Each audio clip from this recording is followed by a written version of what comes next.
सावन का चौथा सोमवारी और श्रद्धालु निकले थे सिद्धेश्वर नाथ के दर्शन के लिए। उन्हें यकीन था कि बाबा सब कुछ संभाल लेंगे और बाकी पुलिस प्रशासन की वहां पे मौजूदगी है तो हमें कुछ नहीं होगा।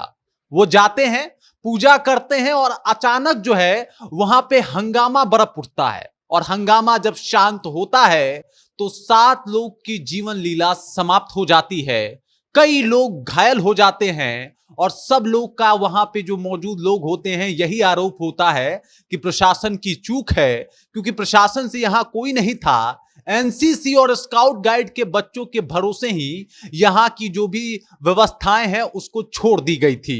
अब क्या है पूरी खबर, क्या है पूरी जानकारी, इसी के ऊपर हम बातचीत करने वाले हैं और इसी जानकारी से हम आपको अवगत कराने वाले हैं, जो जानकारी थोड़ी दुखद है। लेकिन उससे पहले मेरा परिचय जान लीजिए। मैं हूं रजत और आप देख रहे हैं जनता जंक्शन। मैं आपको बता दूं कि जहानाबाद के मकसूदपुर में एक मंदिर है और इस मंदिर का नाम है सिद्धेश्वर नाथ मंदिर। यहां पे श्रद्धालु बड़े ही चाव से जाते हैं, बड़े मन्नतों के साथ जाते हैं। और इस बार जब सावन की चौथी सोमवारी आज है तो आज भी श्रद्धालुओं का तांता लगा था। बड़ी भीड़ देखने को मिली थी। ये भीड़ उन श्रद्धालुओं की थी जो विश्वास रखते हैं और वो वहां पे गए थे पूजा करने के लिए। अचानक से किसी बात को लेके वहां पे हंगामा बढ़ता है, भगदड़ मचती है, अफरा तफरी शुरू होता है। और जब अफरा तफरी शुरू होता है तो लोग अपने जान बचाने के लिए इधर उधर भागना शुरू कर देते हैं।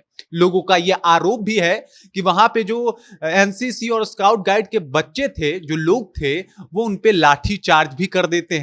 और लाठी चार्ज करने के बाद धीरे धीरे भगदड़ जो है वो और ज्यादा बढ़ जाती है। भगदड़ जब थमती है तो 7 लोगों के जान पे बनाती है, 7 लोगों की जीवन लीला समाप्त हो जाती है और 7 लोग इस दुनिया को छोड़ के जा चुके होते हैं। कई लोग घायल हो जाते हैं, एम्बुलेंस वहां पे पहुंचता है, घायलों को तुरंत अस्पताल पहुंचाया जाता है। वहां पे डीएम साहब भी विजिट करती हैं। उसके बाद जो है एसपी साहब भी आते हैं और देखते हैं, मामले की जानकारी लेते हैं।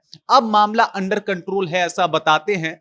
एसएचओ साहब कह रहे हैं कि भाई आपके परिदृश्य से होगा कि एनसीसी और स्काउट जो है वो लाठी चार्ज किया है, लेकिन ऐसा कुछ हुआ नहीं है। लाठी चार्ज नहीं हुआ है और बाकी हम लोगों ने सुरक्षा में कोई कमी नहीं छोड़ी थी। मतलब आपका जो भी देखने का नजरिया है वो अलग होगा। मुझे बस ये जानना है कि एसएचओ साहब, क्या आपके नजरिए से वो 7 लोग जीवित हैं क्या? क्योंकि जिस तरीके का माहौल वहां से बन के आया है, जो श्रद्धालु बड़े धूमधाम के साथ उस जगह पे गए थे पूजा पाठ करने के लिए, भोले बाबा को जल चढ़ाने के लिए, वहां पे क्या प्रशासन की चूक ये नहीं कही जाएगी कि वहां पे भगदड़ मच जाता है और भगदड़ में 7 लोग अपने जान को गंवा बैठते हैं? क्या ये नहीं कहा जाएगा कि जिस तरीके का वहां पे माहौल बना, प्रशासन उसे कंट्रोल नहीं कर पाई, क्योंकि प्रशासन खुद एनसीसी और स्काउट गाइड के बच्चों के भरोसे बैठी थी वहां पे।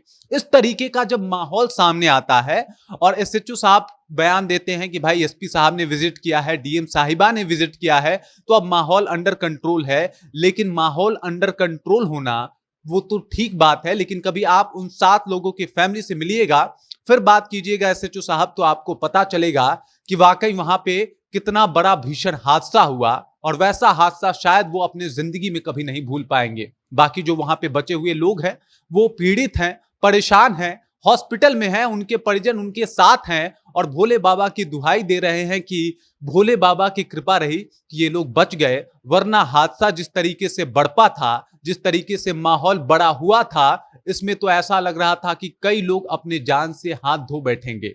और लोग भोले बाबा की मन्नतें मांग रहे हैं, भोले बाबा के पूजा स्थल पे जाके वापस से प्रार्थना कर रहे हैं और ये माहौल बना हुआ है। हालांकि अब प्रशासन वहां पे मुस्तैदी के साथ काम कर रही है और वहां पे प्रशासन के कुछ जवानों को भी तैनात कर दिया गया है। लेकिन अगर ये जवान शायद पहले तैनात होते, अगर वहां पे पुलिस प्रशासन मुस्तैदी के साथ काम कर रही होती, तो शायद आज वो 7 श्रद्धालु भी बड़े आसानी के साथ भोले बाबा को जल चढ़ा के अपने परिवार, अपने फैमिली के साथ होते और उनके साथ प्रसाद वितरण कर रहे होते। लेकिन अभी तो माहौल कुछ और ही हो गया है और वहां पे जो भी श्रद्धालु हैं वो अब थोड़े से भयभीत हैं, परेशान हैं। कुछ लोग हॉस्पिटल में हैं, उनके परिजन उनके साथ हैं, एसएचओ साहब का कुछ ऐसा बयान आता है जिससे लोग भी परेशान हो जाते हैं कि इस तरीके का बयान तो नहीं देना चाहिए। जो वहां पे श्रद्धालु हैं अपनी बातों को रख रहे हैं, उनके बातों को भी सुनना चाहिए और जानना चाहिए। बाकी इस खबर को लेके, एसएचओ साहब के बयान को लेके, वहां के श्रद्धालुओं के साथ हुए इस एक झड़प को लेके आप क्या समझते हैं, क्या सोच रहे हैं? कृपया कमेंट कर दीजिए और अपना विचार हम तक पहुंचा दीजिए। बाकी आप देख रहे हैं जनता जंक्शन और मेरा नाम रजत है।